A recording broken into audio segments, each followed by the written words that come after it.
श्री कृष्णा शेरदास माशी नर्मदेहर। हम आज भगवान श्री राघवेंद्र सरकार के चतुर्भुज रूप में जो विराजमान भगवान का श्री विग्रह है मांडव में, वहाँ पर विराजमान है। और यहाँ पर हमारे साथ आचार्य श्री ठाकुर जी की सेवा यहाँ करते हैं, वह विराजमान है। आइए महाराज श्री से उनका नाम जानते हैं और उनसे ही यहाँ का जो पुरातन इतिहास है उनकी जानकारी लेते हैं। महाराज श्री श्री कृष्णा प्रणाम। जय श्री राम।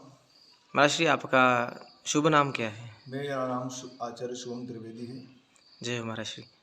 महाराज श्री, ये जो राघवेंद्र सरकार का स्वरूप यहाँ विराजमान है, इसका पुरातन क्या इतिहास है, मैं आपसे जानना चाहता हूँ।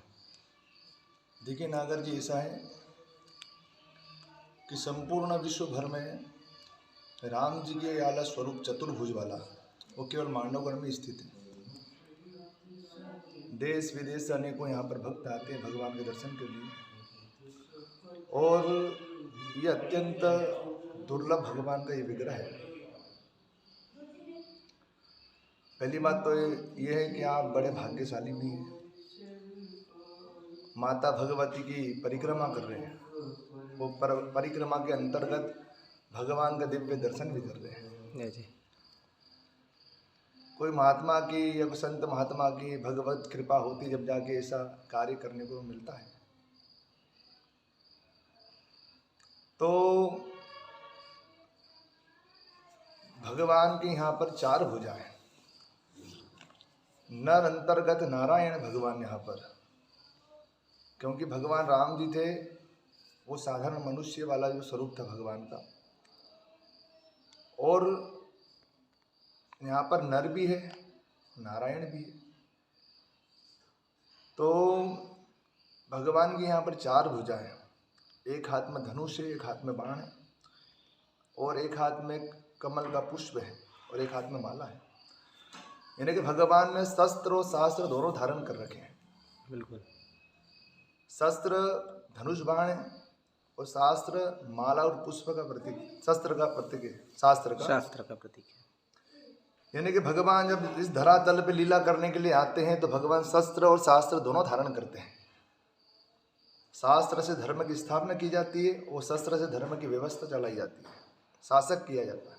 शासन करने के लिए शस्त्र जरूरी होता है। तो भगवान की जो चार भुजा हैं, तो सीधे हाथ में भगवान की माला रखी हाथ में, उस माला के नीचे हनुमान जी की, अंगद जी की प्रतिमा खड़ी है, और जिस हाथ में कमल का पुष्प है उस हाथ के नीचे हनुमान जी की प्रतिमा है जी।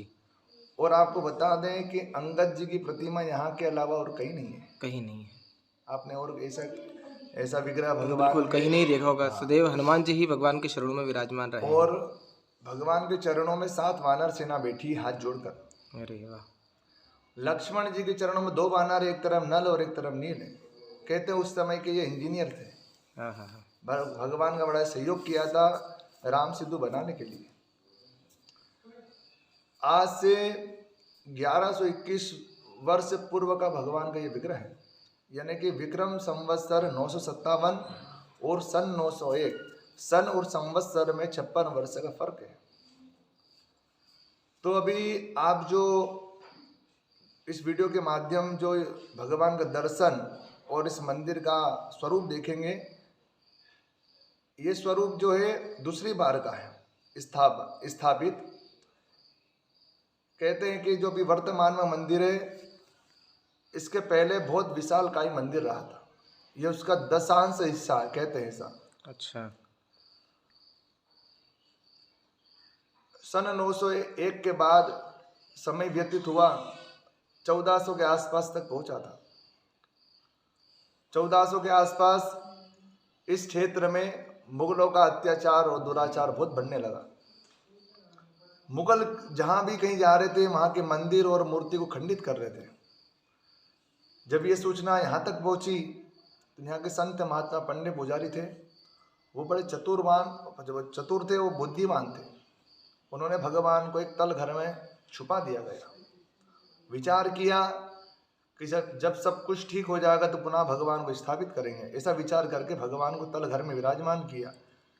किंतु जब यहाँ पर मुगल पहुंचे तो उन्होंने उस मंदिर को विध्वंस कर दिया। संत महात्मा पंडित पुजारी सभी को उन्होंने मार दिया। भगवान तल घर में ही स्थित हो गए। कहते हैं उस समय की यहाँ की आबादी थी 9 लाख पब्लिक की, और 9000 मंदिर थे, जैन संप्रदाय और हिंदू धर्म संप्रदाय के दोनों को मिलाकर। जी जी। समय व्यतीत हुआ, ये जगह एक जंगल के रूप में परिणित हो गई। अत्यंत घनघोर जंगल बन गया ये। तो भगवान को पुनः इस धरातल पे आना था, तो उन्होंने एक भक्त का सहारा लिया और भक्त को स्वप्न दिया। और भक्त का नाम था स्वामी श्री रघुनाथ दास जी महाराज जी, जो कि महाराष्ट्र पूना के रहने वाले थे। उन्होंने भगवान ने उन्हें एक बार नहीं, स्वप्न में कई बार दर्शन कराया, प्रेरणा दी कि जगत कल्याण विश्व कल्याण के लिए आप हमें बाहर निकालिए। क्योंकि महात्मा जी साधारण नहीं थे, परम विद्वान परम ज्ञानी थे, परम तपस्वी थे, साधक थे। तो महाराज श्री वहां से पैदल यात्रा करते हुए इस जगह पर पहुंचे। उस स्वप्न में उनको बताया गया था कि पूर्व दिशा की ओर एक बड़ा सा द्वार है और एक गुलर का वृक्ष है, उसके नीचे पंच भैरव स्थापित है और उसके नीचे तल घर है, और तल घर में भगवान विराजमान है। तो महाराज श्री ने जब ये जगह यहाँ पर आके खोजी, महाराज श्री तो पैदल आए थे, वो अकेले कैसे खुदाई करें।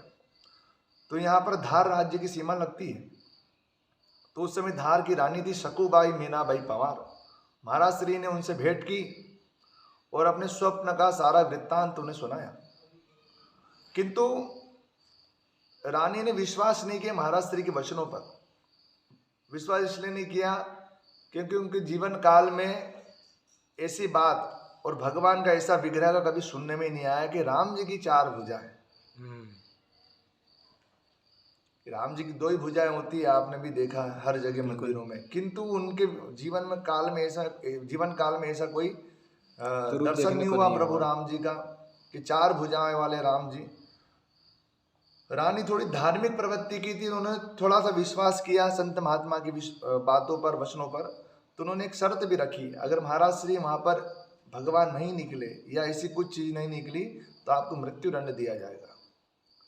क्योंकि पुराने समय में आप साधारण बातों में झूठ नहीं बोल सकते थे, या किसी प्रकार का झूठ नहीं बोलते थे, और ऐसे राजा और रानी से झूठ बोलने की सजा होती है मौत, मृत्यु। महाराज श्री ने कहा कि आपके वचन और आपकी शर्त हमें मंजूर है, स्वीकार है। तो रानी सारे लाऊ लश्कर के साथ इस जगह पर पहुंची और खुदाई प्रारंभ की। पहले दिन की खुदाई में भगवान बाहर नहीं आए। रात्रि हो गई खुदाई करते करते। रात्रि में विश्राम करते समय महाराज श्री को पुनः स्वप्न हुआ कि जो गुलर का वृक्ष था उसके उत्तर दिशा से ओर खोदे, क्योंकि भगवान विष्णु जी का स्थान होता है उत्तर दिशा में। उत्तर दिशा की ओर से खुदाई की तो उनको एक शिला प्राप्त हुई। उस शिला को जैसे ही हटाया तो एक दिव्य प्रकाश उत्पन्न हुआ गुफा के अंदर से। आपको ये नागर जी वो गुफा का दर्शन भी कराएंगे जहां से भगवान प्रकट हुए। तो रानी को लगा कि भगवान अंदर जरूर है। एक मन में थोड़ा सा उनको एक संकेत मिला, विश्वास हुआ और अपने वचनों पर पश्चाताप भी हुआ। पश्चाताप इसलिए हुआ कि जिन संत महात्माओं की कृपा से, जिनकी वजह से आज मुझे परमात्मा का दर्शन हुआ, और ऐसे संत महात्माओं के मेरे मन में इस प्रकार के विचार उत्पन्न हुए। तो कहते हैं कि गुरु गोविंद दोनों खड़े काके लागू पाओ, यानी वहां पर गुरु जी भी खड़े और गोविंद भी है, पहले किसके पैर लगू। तो पहले रानी ने उन महाराज जी से क्षमा याचना की और उसी दिन से राज परिवार के राजगुरु की उपाधि उन महात्मा को मिली। पवार वंश के राजगुरु की गद्दी है ये मांडवगढ़ धार के। तो महाराज श्री के साथ रानी अंदर गई गुफा में और वहां पर देखा कि राम जी मंद मंद मुस्कुरा रहे हैं और भगवान चतुर्भुज रूप में विराजमान है। राम जी नहीं, वहां पर अन्य 5 प्रतिमा भी विराजमान थी। राम लक्ष्मण जानकी जी, दास हनुमान, सूर्य भगवान की प्रतिमा वो सूर्य भगवान की प्रतिमा साधारण नहीं है, वो शास्त्रोक्त है। ज्योतिष में आता है एक चक्रम सप्त अश्वम, यानी कि जो सूर्य भगवान का रथ है, उनके रथ में मात्र एक ही चक्र है, चक्र। दो चक्र नहीं है, दो पहिए नहीं है, एक ही पहिया है, वो 7 घोड़े हैं। तो उसे पे आधारित होकर ये मूर्ति बनी। जो श्लोक है शास्त्रोक्त है, वेदोक्त है। ये प्रतिमा भी अत्यंत दुर्लभ है भगवान सूर्य की। और एक जैन संप्रदाय के शांतिनाथ भगवान थे, जो कि अभी वर्तमान में जैन मंदिर में स्थित है। वो अष्ट धातु की प्रतिमा है। जब रानी ने, और यही नहीं, भगवान के साथ एक दिव्य ज्योति भी प्रकट हुई। दिव्य ज्योति निकली, अखंड ज्योत भगवान के साथ जल रही थी कई वर्षों से। अच्छा। हाँ, और ये आपको मैं बात बता रहा हूँ, विक्रम संवत्सर 1823 और सन 1770, आज से 252 वर्ष से पहले की बात है ये। यानी कि भगवान 370 वर्ष तल घर में विराजमान थे, और वो कई वर्षों से वो दीपक अखंड जल रहा था। जल रहा है। कहते हैं जिन्होंने भगवान को तल घर में रखा था, वो एक दिव्य ज्योति लगा के गए थे। वो ज्योति तब से ही चली आ रही है, और उसमें किसी प्रकार का कोई पदार्थ, लिक्विड पदार्थ नहीं था, न तेल था न घी था। तो रानी ने सोचा कि इतनी अत्यंत सुंदर भगवान का विग्रह है, तो इनको इस जंगल में कहाँ छोड़ेंगे, क्योंकि जंगल था ये, जी। किसी प्रकार का आबादी नहीं थी, आबादी क्षेत्र नहीं था ये। तो भगवान को अपने राज्य ले चलेंगे। मन में सिर्फ ऐसा विकार उत्पन्न हुआ, ये भार नहीं आया, सिर्फ मन में आया था, और वो दीपक उसी समय खंडित हो गया था प्रभु।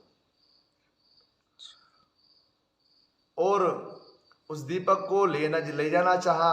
रानी ने जब महात्मा जी को बोला कि भगवान को अपने राज्य में ले चलेंगे, वो महात्मा जी त्रिकालदर्शी थे, साधारण नहीं थे। उन महात्मा ने कहा था कि आप ना दीपक ले जाएं ना भगवान को ले जाएं, अगर ले गए तो आपका वंश खत्म हो जाएगा। ऐसे उनको आगे का समय दिखने लगा था। रानी दिव्य स्वभाव की थी,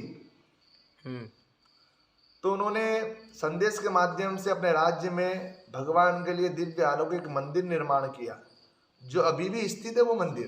अच्छा। धार में जब वो 2 साल में बनकर पूर्ण हो गया, तो भगवान को हाथियों पर रखकर ले जाना चाहा। तो अभी वर्तमान में जहां पर भगवान स्थित है, यहाँ पर हाथी आकर बैठ गया।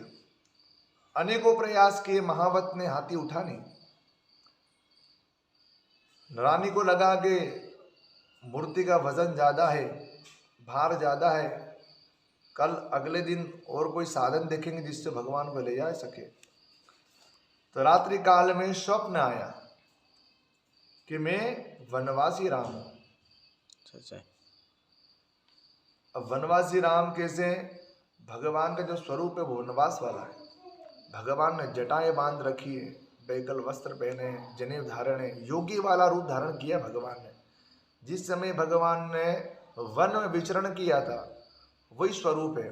और वन में विचरण करते समय जो जिन जिन भक्त लोगों से भेंट हुई थी भगवान के, वो सारे इस मूर्ति के अंतर्गत है। अंगद, हनुमान, नलनील, वानर सेना, ये सारे कब मिले थे? भगवान को जब वनवास में विचरण किया, वनवास के समय इन सभी लोगों से भेंट हुई थी। तो ये भगवान का स्वरूप है वनवासी। भगवान स्वयं ने कहा कि मैं वनवासी राम हूँ, इसी राम वन खंडी में रहूंगा जगत कल्याण विश्व कल्याण के लिए। और पूर्व काल में मैं यही स्थित था, पहले के समय में। इसी प्रकार का स्वप्न आया। उस स्वप्न जब रानी को सुनाया, तो रानी ने फिर पुनः सन 1770 में इस मंदिर का निर्माण किया, सारी इमारतें बनाई, और भगवान को दूसरी बार स्थापित किया गया। पहला स्थापन 901 का है, और दूसरा स्थापन सन 1770 का है। अब उस बुझे हुए दीपक को वो ले गई रानी। तो आज भी पंवार वंश में किसी प्रकार का वंश नहीं चल रहा, उत्पन्न नहीं होता वहां पर, पुत्र संतान उत्पन्न नहीं होती वहां पर। तो वहां की परंपरा है गोद लेने की जी। वहां पर गोद लिया जाता है वंश चलाने के लिए। वो वंश तो खत्म हो गया है। और जो भगवान के लिए मंदिर बनाया था धार में, भगवान तो गए नहीं, तो वहां पर भगवान भोलेनाथ जी को विराजमान किया, स्थापित किया। भगवान राम जी के आराध्य देवता भोलेनाथ, और भोलेनाथ के आराध्य देवता राम जी। राम जी।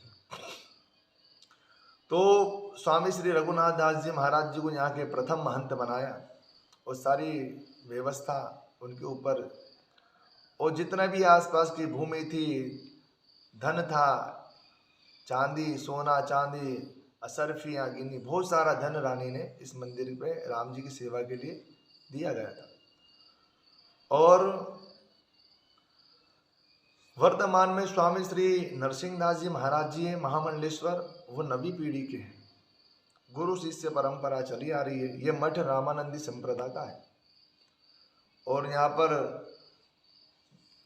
जितने भी भक्तगण आते हैं, जैसे संत महात्मा, नर्मदा परिक्रमा, जितनी भी यात्राएं होती है, वो यात्रा के अंतर्गत यहाँ जितने भी लोग रुकते हैं, उन सबकी यहाँ पर तन और मन से जिस प्रकार की जो सेवा बनती है वो की जाती है।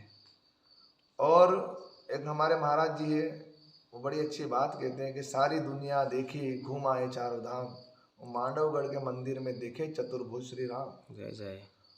महंत जी ने करी थी तपस्या भारी, और जिनको दर्शन देते थे अवध बिहारी।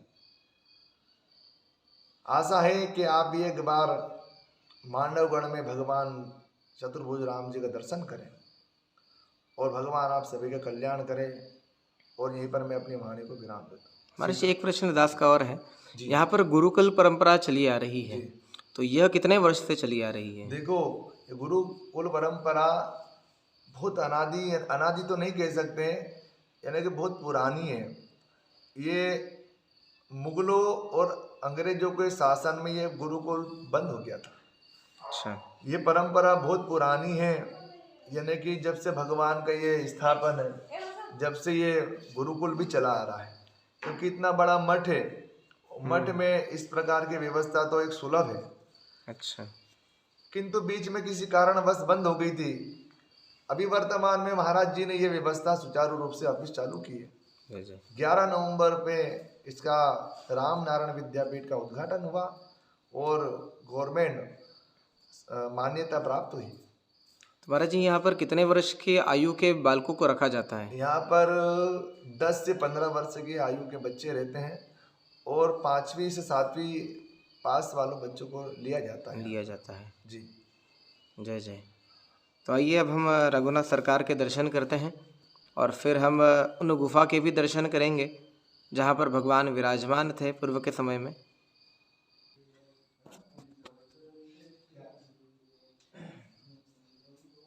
फिर वापस पॉज करके उधर गुफा तरफ ले लें।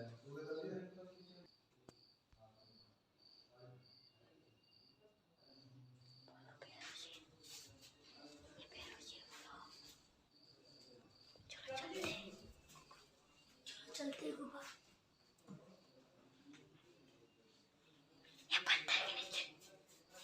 भगवान विराजमान, पत्थर के नीचे